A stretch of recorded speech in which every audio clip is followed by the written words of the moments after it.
और इसी बीच एक बड़ी खबर है, कीटनाशक बनाने वाली कंपनी के खिलाफ एक्शन हुआ है। एचपीएम केमिकल्स एंड फर्टिलाइजर्स का लाइसेंस सस्पेंड कर दिया गया है। जांच में सैंपल घटिया पाए जाने पर एचपीएम कंपनी के खिलाफ एफआईआर हुई है। कीटनाशक से एमपी में सोयाबीन की फसल खराब हुई थी और राजस्थान में रजिस्ट्रेशन था और एमपी समेत दूसरे राज्यों में सप्लाई की जा रही थी। किसानों की शिकायत के बाद सरकार ने कड़ी कार्रवाई की है। कंपनी के सभी कीटनाशक उत्पादों के निर्माण, बिक्री और वितरण पर तत्काल प्रभाव से रोक लगा दी गई है। तो बड़ी खबर इस वक्त आपको बता रहे हैं, कीटनाशक बनाने वाली कंपनी के खिलाफ बड़ा एक्शन हुआ है। एचपीएम केमिकल्स एंड फर्टिलाइजर्स का लाइसेंस सस्पेंड हो गया है। जांच में सैंपल घटिया पाए जाने पर एचपीएम कंपनी के खिलाफ एफआईआर हुई है।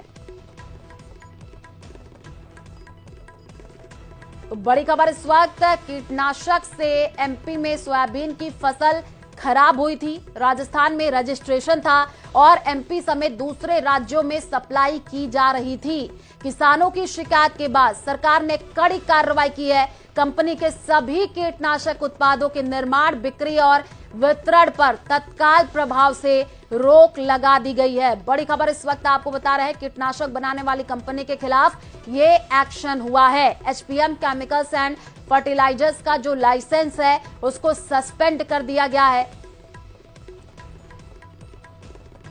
और ज्यादा जानकारी के लिए संवाददाता अशरफ हमारे साथ जुड़ चुके हैं। अशरफ, क्या कुछ जानकारी है पूरे मामले को लेकर के? ये जानकारी है कि जांच में जो सैंपल वो घटिया पाया गया, अपडेट दीजिए।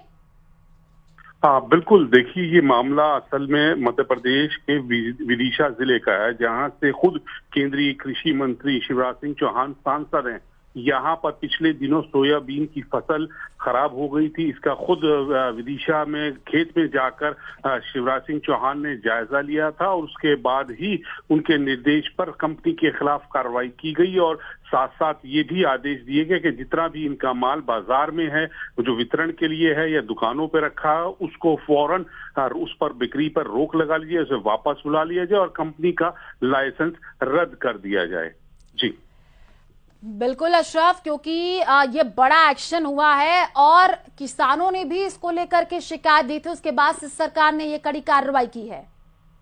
हाँ बिल्कुल, इसके किसानों की लगातार शिकायतें आ रही थी कि जो ये उर्वरक हैं, जो फर्टिलाइजर्स है, ये सब इसमें मिलावट आ रहे हैं, नकली आ रहे हैं। इसकी लगातार शिकायतें की जा रही थी। अलग अलग पोर्टल्स बना रखे हैं, वहां से शिकायतें मिल रही थी और इन्हीं शिकायतों के कुछ जांचने के लिए खुद कृषि मंत्री विदिशा में अपने गृह संसदीय क्षेत्र थे, वहां खेत में एक में जाकर उन्होंने इस स्थिति का देखा और पाया कि सोयाबीन की जो फसल है वो जो फर्टिलाइजर यूज किया गया उसकी वजह से खराब हो गई और इसी तरह की शिकायतें कई जगह से भी मिल रही थी। उसके बाद ही मुख्यमंत्री कृषि मंत्री के आदेश पर एफआईआर दर्ज हुई है और कंपनी के खिलाफ कंपनी का जो लाइसेंस है वो निरस्त कर दिया गया है। ठीक है, आप नजर बना करके रखिए, आगे आपसे अपडेट लेंगे। फिलहाल शुक्रिया तमाम जानकारी साझा करने के लिए।